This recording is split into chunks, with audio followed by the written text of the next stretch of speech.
Hi, everyone. I'm Leslie Alexander Gibbs, and I'm the co-founder of Indulge Earth. And I'm here tonight to introduce you to a very, very special guest.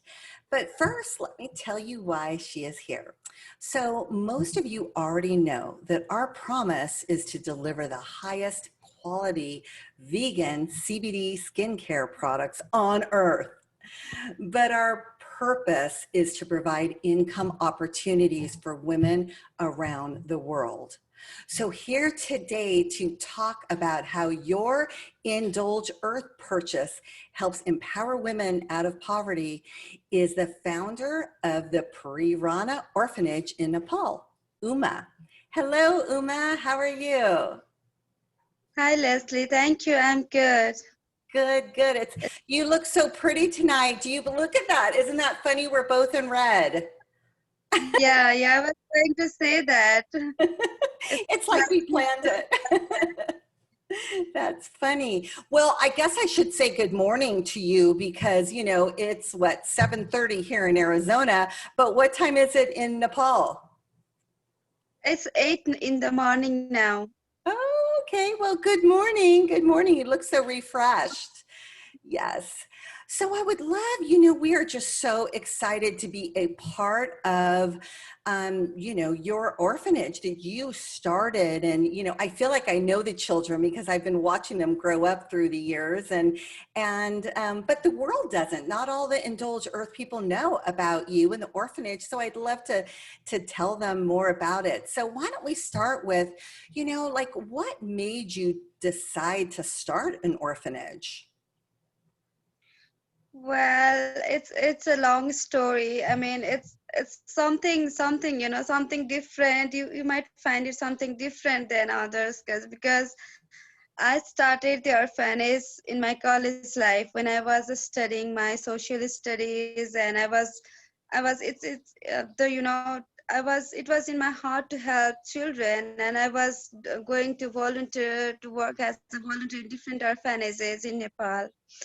And while visiting the orphanages, I feel that it's so nice to helping them. They were doing good too, but I feel like I want to help somehow to some children too, because Yeah. I get so much attached with some of the children that they started to call me Didi. It's called sister, and they felt Oh, so happy when I have traveled there, and they said that they some words touched me, that they said that they feel like they're orphan and they had no families, and when mm, I'm there, they say that they can feel me as their sisters, and it touched my heart. And I start to think about, I need to do something, I need to help some children somehow I can. And you can't believe that I was just a student at that time, and I was working as a part-time job, and it's come on my heart and my mind, and I started. And my love that. family was like, my parents were like, can you really do that? And I said, I think I can do that. And I started it, and I stay apart from my family for 3 months, staying with orphan children when I started. And I started to create a family. They can call me Mamu, Mami, and Oh, they start like that, and they get their family like they said grandpa, grandmom to my mom and dad, and uncle and aunt to oh. my brother and sisters, and That is but it wonderful, Uma. Well, first of all, what a wonderful, wonderful, beautiful story. I mean, I can relate to that because once we found out about your orphanage through ASU, we were just hooked. We thought, what can we do? My daughters, Kennedy and Lisa, and our whole family is alongside of you. And so I know that feeling and that draw where your heart goes out to these children. But you yourself, Uma, are such an inspiration to be a young student yourself and to start on and bring on, create such a large thing. I mean, how old were you at the time when you started the orphanage? I was just 23. 23. Wow. That's my daughter Kennedy's age, and she had founded our other company, Indulge. And so it's interesting that you both have that same drive to want to help empower women and to help children. So that's wonderful. That's great. And now how many years now have you had the orphanage? That's 12 years. 12 years. Wow. Wow, that's wonderful. That's great. And I've seen the children grow so much in that time.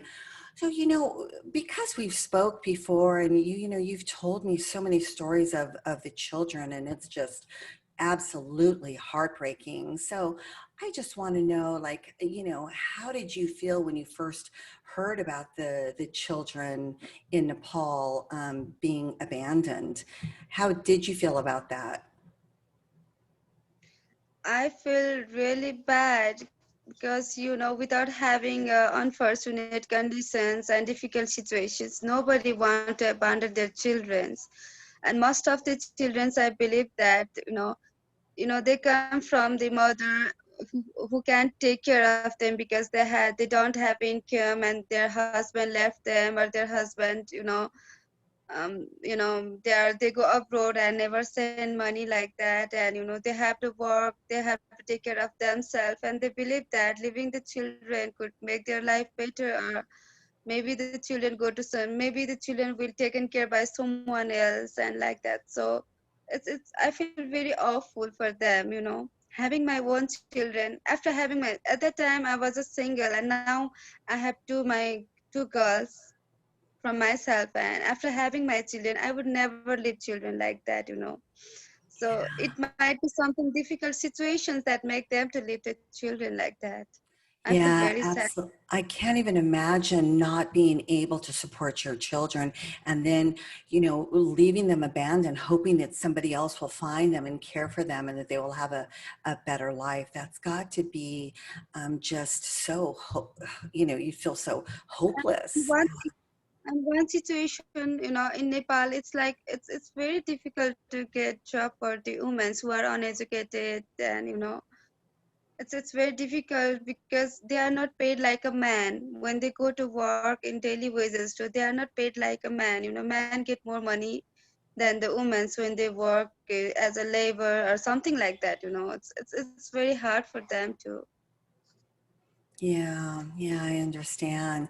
So, can you tell me, Uma, what makes the Pre-Rana orphanage different than other homes in Nepal, other group homes, orphanages in Nepal? Well, I can't say that the brain orphanage is the best one because I'm doing my best to my orphanage. Other might are doing their level best to their orphanage, but for me I feel that I have given my best, I have given my all, all my that time where I can do other works or continue my educations or something like that. I have given my love and care to them, and I'm really focused on their educations. And I feel that I can't make them hard thinking that they're orphan or like that. And you know my friends or my supporters who visit there, they say that children looks really happy, and they feel so blessed to see the children really feel so secure, and they had confidence and their mamu will take care of things. I try to do my best, but due to the limited fundings that I have, you know with that fund I'm doing my best. But it's everything there is like, children feel safe, and we need to register at the government too. It's legal in all, go through the all legal process. I have gone through all the legal processes of that too. And the food, the staff, and the children's, their educations, everything feels so good there. Yeah, yeah, I remember. And one of the first years that Given my best. Yes, I know, Uma. And one of the first years we met, I don't know if you'll remember this, but you were trying to raise money for the kids' uniforms and backpacks. And we were one of those contributors because of the purchases through Indulge. We were able to get the uniforms and backpacks and things like that. So that felt really, really good to be part of such a good cause. But I know even without even asking you what makes Pre-Rana Orphanage different is some of the things that you said in the beginning, which was they call you Mamu and they call your parents are like their parents and siblings and so forth. So I think that they are truly have a family through you. And I think that's really beautiful. I think you've done not just a good job, Uma, you've done an amazing job. And I just love your heart. I think I'm just so fascinated by you and all you've done. It's just beautiful. And now, can you remind me how many children do you currently have living in the orphanage, and how often do you get more? I have 16 children with me now, 8 boys and 8 girls. Oh. Uh, it's like 8 and 8, and you know, and I do get several requests from the local government bodies when the children is abandoned, and from other people's too. But for me, with the limited fund, I still worry for the children. I do have to take care of them properly, and due to limited funding, I can't take more children with me. I'm not in situation to take more responsibilities of more children. I want to take good care of the children I do have, and I'm looking for the financial support. I need more support for that to help more children. So, Yeah, I I haven't understand. take new children from last few years, like 3 to 4 years, because due to the limited fund and limited financial resources. Yeah, I can understand that that would probably be challenging when you hear of a story and somebody it tells you they have this child, and it's probably every part of you wants to help and to jump in there and take them. But I understand that you have to make sure that you're able to care for the ones that you have now, for sure. So, what would you say, Uma, is the greatest need that you have currently for the children at the Pre-Rana Orphanage? Well, the biggest thing we need is the space. We are staying in a small spaces and we are paying rent for that. And the house owner keeps on saying us to raise the rent, or we need to move from there. And it's very difficult to find place for orphanages. Mostly people doesn't want to give their properties or house to the orphan children. It's very difficult things. And the other things I'm worried is for their futures, because children at the orphanage can stay at the orphanage home till 18 years only. So what after 18 years they have no one outside the society. They haven't understand it. They haven't understand how will the life be, and that is my biggest worry. So well, Yeah. I need to plan for that, and I need support for that, and I hope you in future can also support for me, because we need to make them, make them able to have their own income so that they can stay by their own. So Yes. it's And it's I know that it's some of a your difficult children are, oh, I'm sorry, Uma, please go ahead.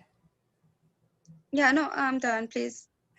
I was just going to say, I do remember that some of your children are definitely in their late teens. So I could imagine how that would be a concern of yours as they're approaching that 18-year-old, because they are your children and what happens to them now. So I can understand that. And you and I have spoken about, how Indulge Earth can help, and us as a family, the Indulge Earth family, how can we help and Indulge itself? And some of the things that you had mentioned to me is really trying to find ways to earn steady income opportunities, and how you had said earlier about, the women's wages are so much lower than the men, and single women are giving up their children because they cannot support their babies. devastating. It's just devastating. And so what are some of the ways that, what can we do to help your income opportunities? Yeah, that's very important things I need to talk with you today because while raising fund and while working for orphan children, I have been through a lot of things. I have been through a lot of very serious stories of the women who have been through the very difficult times. So during that time I thought, well, I need to do something, some sustainable work that could continue to help such women, and might be our girls from the orphanage can do that too when they get, when they get bigger, when they get older. And well, I'm helping them, giving training to make some jewelries and some bags, sewing some bags and things like that. So well, I need to sell that products in big scale. I'm selling them here in very small scale and trying to help them, trying to help them to have their own income. They can work from their home where they're staying. They you know they had the training to make that, and they take the materials with me and they take them back to the home and they made it and they bring back to me to sell it. So that is how I'm helping those women. And I need to sell it in large scale, and I'm hoping that angels can sell more things from me, so that I can help more women, and more women in need and more children in need too, I would like to say. Absolutely. And to have that constant, that steady income. Uma, do you have any samples of your jewelry that you can show quickly? As I was speaking with you, I thought I will take some of the. I'm staying at home. It's lockdown here due to the COVID-19. It's very difficult situation. So, but still, I do have some samples with me like this. Oh, See this? beautiful. I love that. That's a gorgeous silver color. That's fantastic. Yes. And I have some of this. See. Oh, that's beautiful. And it's all handmade, hand beaded and handmade. It's gorgeous. Beaded. I do have a lot and lot of pieces, more than 500 or could be more than thousands after this lockdown. And there are several designs, several work. See, Yes, gorgeous, they're gorgeous. all handmade, and this Absolutely. how beautiful this is. This is a very hard work. You can see if Oh, yeah. yeah. I can see the detail in it. Perfect. Yeah. So those products are on sale at the Indulge website, indulge.com. And we support all of Uma's children. We support her, these income opportunities. So they are for sale on the Indulge website. The other thing that Uma does that we partner on is Uma makes these amazing bags for our Indulge Earth products. This is one of the bags that she makes. And when you buy the creams, now this was, we just redid our packaging for those of you who've been around for a while. And so this was the original packaging when it was, so it's a little bit smaller, and they would come in these, which is just so darn darling. The quality of it is fantastic. And these are wonderful. And we hope to be bringing them back again soon. Oh gosh, I'm trying to pull this now. And I had it all anyway. It works well. It's beautiful. The other thing that we are is we have all these other little handbags and so forth. Again, just beautiful, beautiful quality, darling. And so these were kind of from a last season. And so the exciting news is that we are collaborating on some fall bags. And so with your Indulge Earth purchases, you're going to start to see Uma's products available on the Indulge Earth website, where you can buy the bags, which is super exciting. The other thing that we do with Uma is, Nepal is a wonderful place to get the essential oils. So we are partnering with Uma for our, ingredients on many of our products, because it's another way that we're able to, work and provide income opportunities, specifically for UMA, the Pre-Rana Orphanage, and many of the wonderful, wonderful women there. So UMA, is there anything else that they should know about you or the Pre-Rana Orphanage before we say goodbye? Well, I would like to say thanks to you so much, because having me here to speak with you today and let me sharing my all, what I'm doing and why I start the orphanage and about the children's, and I feel so good to speak about everything. Yeah, and well, I would like to say that we need to do something that could help these women continuously and that could help to grow the business for the women here, because I want orphanage is really, I'm taking good care of children, but however, mother is important for the children. I can't, I'm trying to be a mom, but it's different things to be there with their own mother. So I want to say that let's help mothers. Let's help Yes, mothers so that they don't have to abandon their children because of the money. So that's a, let's do something jointly to help these women yes. and help more women in futures. Thank Yes, you. very, very, very good point, Uma. Uh, Absolutely, because if we're able to provide income opportunities for the women, for the moms, then abandoned children in the street would not happen, and it wouldn't be in epidemic proportions. And so I absolutely, nobody wants to leave their child. I can't even imagine the feeling. So whatever we can do right now is women helping women, stepping up and doing your part to help these hardworking women, so that they can keep their children and not have to abandon them. So thank you so much, Uma. I just feel so blessed that we met you, and that my daughters, Kennedy and Lisa, were, part of the ASU, and they found out about you. And now that we're a part of your life and here at Indulge Earth, we will definitely be hearing more about you and the women that we're working alongside who are making the bags and making the jewelry and helping Uma on her fight. We would love to find out more about the women and also the children. So we'll definitely be back again with more on Uma from Nepal. Thank you for joining us tonight. Thank Bye-bye.